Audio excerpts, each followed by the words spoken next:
Friends, एडुबिला point channel में आपका स्वागत है। आज हम करेंगे क्लास 8 के साइंस सब्जेक्ट की वर्कशीट नंबर 27। चलिए शुरू करते हैं आज की वर्कशीट। और आज की वर्कशीट में हम जानेंगे जंतुओं में जनन। हम जानते हैं कि जनन एक जैविक क्रिया है। जैविक मतलब जीवों के द्वारा संपन्न होने वाली क्रिया है।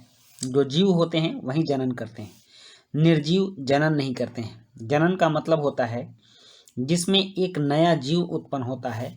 यह पृथ्वी पर जीवन की निरंतरता के लिए आवश्यक है।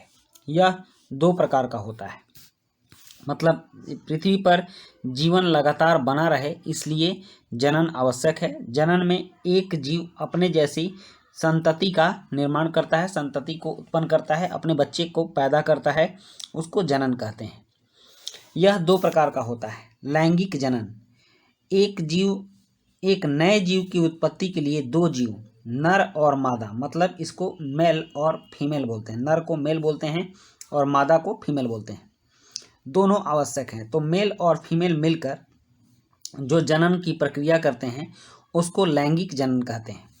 और अलैंगिक जनन में एकल जीव, मतलब एक ही जीव एक नए जीव की उत्पत्ति के लिए पर्याप्त है। जैसे आप अमीबा को देखते हैं कि अमीबा कोशिका विभाजन के द्वारा दो जीवों की उत्पत्ति कर लेता है। तो इस तरह से अमीबा में अलैंगिक जनन होता है। और जबकि आप बड़े पशु में देखें, मानवों में देखें, तो इन सब में लैंगिक जनन होता है।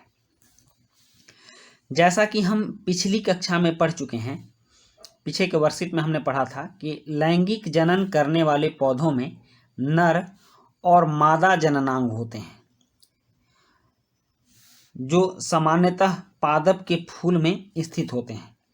मतलब पौधों में भी लैंगिक जनन होते हैं और इसमें नर और मादा जननांग होते हैं। और यह सामान्यतः पादप के फूल पुष्प में स्थित होते हैं, जिसको हम लोग स्त्री केसर और पुंग केसर के नाम से जानते हैं। नर जननांग को पुंग केसर बोलते हैं पौधों में, और मादा जननांग को स्त्री केसर बोलते हैं। तो इस तरह से ये नर और मादा जनन अंग होते हैं। जंतुओं में भी नर और मादा में अलग अलग जनन अंग होते हैं। जनन अंगों का एक मुख्य कार्य युग्मक का निर्माण करना होता है। इसको जाइगोट भी बोलते हैं, युग्मक को। ये युग्मक संलयित हो युग्मनज का निर्माण करते हैं। यह युग्मनज भ्रूण में, और भ्रूण एक नए जीव में विकसित होता है। मतलब भ्रूण ही आगे चलकर जीव बनता है। और भ्रूण का निर्माण युग्मनज से होता है। युग्मनज का निर्माण नर और मादा के मिलने से होता है। नर युग्मक और मादा युग्मक के मिलने से युग्मनज बनता है। युग्मनज से भ्रूण बनता है। भ्रूण से नए जीव की उत्पत्ति होती है। नर और मादा युग्मकों के संलयन द्वारा इस प्रकार के जनन को लैंगिक जनन कहते हैं। जैसे नर युग्मक को शुक्राणु कहते हैं और मादा युग्मक को डिंब या अंडाणु कहते हैं। ये नर युग्मक और मादा युग्मक जब मिलते हैं तब जाइगोट युग्मनज का निर्माण करते हैं और युग्मनज से नया जीव बनता है। तो इस तरह से लैंगिक जनन में नर और मादा दोनों मिलकर एक नया जीव, नए संतति की उत्पत्ति करते हैं। आइए हम मनुष्यों के जनन तंत्र के बारे में जानते हैं और उनमें जनन की प्रक्रिया का अध्ययन करें। मनुष्यों में लैंगिक जनन, नर जनन तंत्र। आज मनुष्यों में लैंगिक जनन को हम लैंगिक जनन में नर जनन तंत्र के बारे में जानेंगे। नर जनन तंत्र के मुख्य अंग हैं। इसमें एक जोड़ा वृषण होता है। देखिए ये वृषण है, एक जोड़ा मतलब दो वृषण होते हैं। दो शुक्राणु नलिकाएं होती हैं। ये जो लंबी आप नलिका देख रहे हैं ये शुक्राणु नलिका होती है, तथा एक शिश्न होता है और यह एक शिश्न है। वृषण मतलब ये वृषण शुक्राणु नर युग्मक और टेस्टोस्टेरोन नामक हार्मोन का उत्पादन करते हैं। ये वृषण क्या क्या करते हैं? नर युग्मक और टेस्टोस्टेरोन हार्मोन का उत्पादन करते हैं। लाखों शुक्राणु वृषण द्वारा निर्मित होते हैं। इस वृषण द्वारा लाखों शुक्राणुओं का निर्माण होता है। यह एक एकल कोशिका की तरह है। शुक्राणु जो होते हैं, ये शुक्राणु का फोटो है और यह एकल कोशिका, एक ही कोशिका की तरह होता है।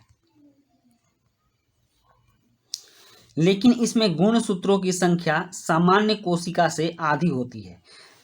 शरीर के अदर कोशिका में, दूसरी कोशिकाओं में जो गुणसूत्र की संख्या होती है, मानवों में 46 होती है, तो यह शुक्राणुओं में 23 ही होती है, क्योंकि 23 और इनको स्त्री से लेना होता है, फीमेल से लेना होता है, और 23 मेल से, ये दोनों मिलकर एक नया पूरा कोशिका बनाते हैं जिसमें गुणसूत्र की संख्या 46 होती है। तो इस तरह से नर और मादा दोनों के गुण मिलकर नई संतति का जन्म होता है।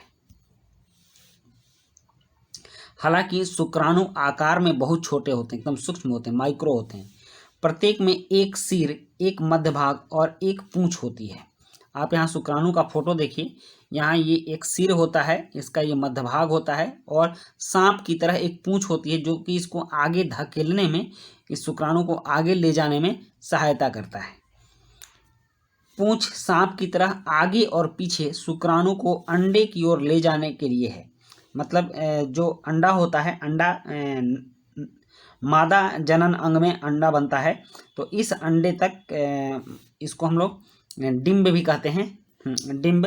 तो उस अंडाणु तक ले जाने में इसके पूंछ सहायता करते हैं। शुक्राणुओं को गर्भाशय और फैलोपियन ट्यूब तक पहुंचाना होता है ताकि युग्मनज बनाने के लिए डिंब के साथ निषेचन हो सके। तो इस शिश्न के माध्यम से शुक्राणुओं को अंडाणु तक पहुंचाया जाता है, जिसके बाद अंडाणु और शुक्राणु मिलकर डिंब का निर्माण करते हैं। तो उसका निषेचन होता है और डिंब के साथ, और जाइगोट का युग्मनज का निर्माण होता है, जिससे कि नया जीव की उत्पत्ति होती है। अब आज के वर्कशीट में हमने इसको जाना। अब इससे संबंधित कुछ प्रश्न हैं, उन प्रश्नों को भी जान लेते हैं। यहाँ प्रश्न 1 है, जनन को परिभाषित करें और लैंगिक और अलैंगिक जनन के बीच अंतर लिखिए। लैंगिक जनन को परिभाषित करें, क्या यह पौधों में होता है? और प्रश्न 3 है, नर जनन तंत्र का एक नामांकित आरेख बनाएं। और उसके बाद नर युग्मनक का क्या नाम है, इसका निर्माण कहाँ होता है? उसके बाद प्रश्न 5 है, दिए कथनों में सही गलत लिखिए। शुक्राणु एक एकल कोशिका नहीं है। वृषण शुक्राणु और टेस्टोस्टेरोन हार्मोन का उत्पादन करते हैं। ये सही है गलत, ये बताना है। तो चलिए अब इन प्रश्नों के उत्तर जानते हैं। प्रश्न 1, जनन को परिभाषित करें, लैंगिक और अलैंगिक जनन के बीच अंतर लिखिए। इसका उत्तर है, जनन वह क्रिया है जो सभी जीवों को अपने जैसे जीव उत्पन्न करने में मदद करती है, जनन कहलाती है। जनन 2 विधियों द्वारा होती है। लैंगिक जनन, नर युग्मक एवं मादा युग्मक के संलयन द्वारा जनन को लैंगिक जनन कहते हैं। इस क्रिया में 2 जीव, नर और मादा, मिलकर नई संतति को बनाते हैं।